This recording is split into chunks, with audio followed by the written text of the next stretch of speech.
On November 22nd, 1963, thousands of people stood along the streets of Dallas.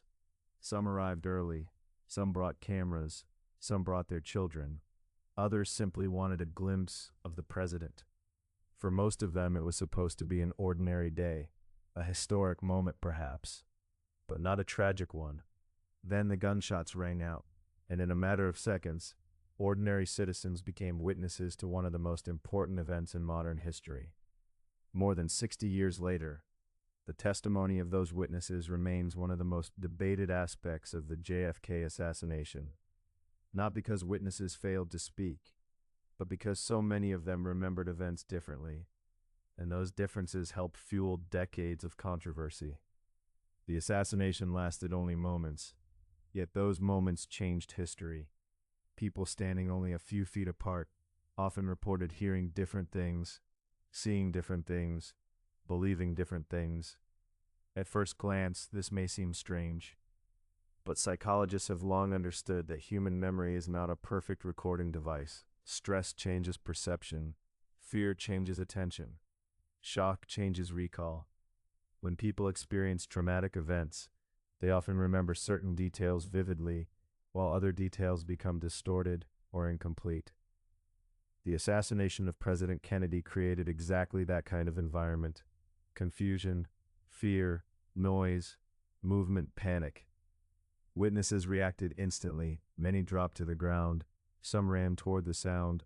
Others ran away. Others searched for the shooter. The result was a massive collection of observations that did not always agree. One of the most important questions involved the origin of the gunfire. Where did the shots come from? The Warren Commission ultimately concluded that the shots were fired from the sixth floor of the Texas School Book Depository. Many witnesses supported that conclusion. Several reported hearing sounds from that direction. Others observed suspicious activity connected to the building. The official investigation relied heavily upon these observations. Yet another group of witnesses reported something very different. Many believed at least one shot came from an area known as the Grassy Knoll. The Grassy Knoll sat near a wooden fence overlooking part of Dealey Plaza. Some witnesses pointed toward it immediately after the shooting. Others reported hearing sounds originating from that direction. A few believed they smelled gunpowder nearby. Those observations became the foundation for one of the most famous theories in the entire JFK case, the Grassy Knoll theory. Supporters of the theory argue that witness testimony suggests the presence of a second shooter. Critics argue that echoes within Dealey Plaza may have distorted perceptions. The physical environment complicated everything: buildings, concrete structures, open spaces, roadways. Sound behaves unpredictably in such locations. A gunshot can appear to originate from multiple directions simultaneously. Investigators spent years debating this possibility, and frustrating, because it refused to provide a simple answer. Perhaps the most famous witness in the entire case was Abraham Zapruder. Unlike many others, Zapruder captured the assassination on film. Standing on a concrete pedestal near Dealey Plaza, he recorded the presidential motorcade as it approached.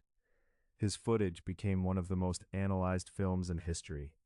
Frame by frame, second by second, researchers examined every movement, every reaction, every detail. The Zapruder film transformed the investigation.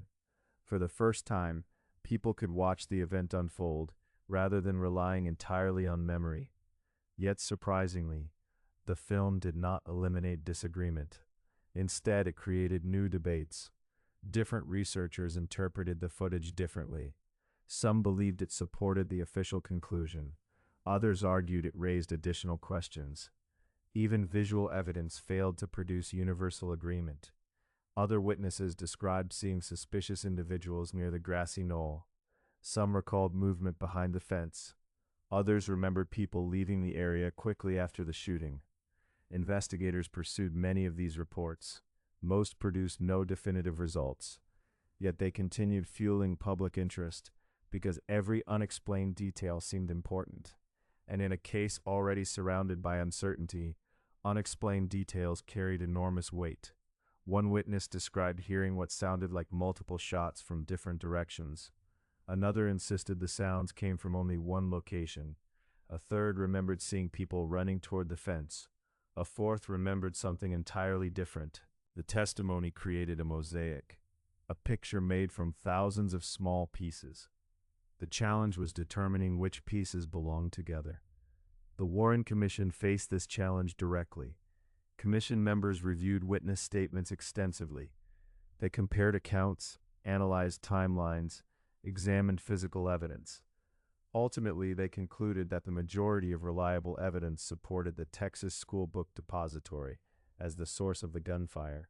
But not everyone accepted that conclusion, and over time, skepticism grew, particularly as additional investigations revisited the case. In the late 1970s, the House Select Committee on Assassinations conducted another major review.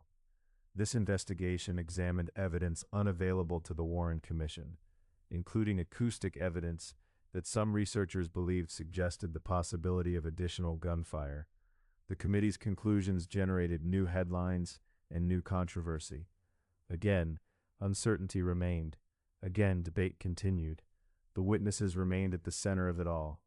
Another fascinating aspect of witness testimony involves confidence. People often assume confident witnesses are accurate witnesses. Research shows this is not always true. Some highly confident witnesses can be mistaken. Some uncertain witnesses can be correct. Memory is complicated, especially under stress. The JFK assassination became one of the most studied examples of this phenomenon. Historians, psychologists, and legal scholars continue examining witness behavior during traumatic events.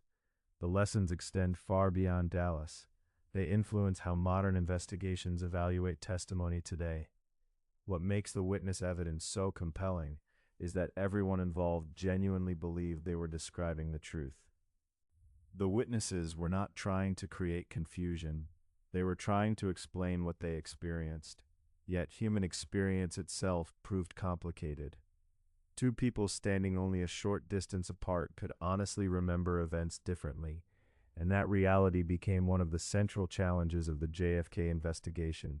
The witnesses gave investigators valuable information, but they did not provide complete certainty. More than 60 years later, researchers continue reviewing statements, searching for patterns, comparing observations, looking for overlooked details, and still, no universal agreement exists. The witnesses helped shape the mystery, but they did not solve it. As the years passed, attention increasingly shifted toward another area of investigation: the physical evidence, the bullets, the rifle, the medical reports, the photographs, the Zapruder film itself. Unlike witness memories, physical evidence does not change over time, or at least that is the theory. The next chapter of the JFK story focuses on the evidence itself, the forensic evidence, the science, the ballistics, and the ongoing debate over what the physical record truly reveals about the assassination of President John F. Kennedy. In the next episode, we examine the evidence, the bullets, the rifle, the medical findings, and the forensic questions that continue to divide investigators to this day. This is Echoes of Humanity TV. YouTube.com @EchoesOfHumanityTV.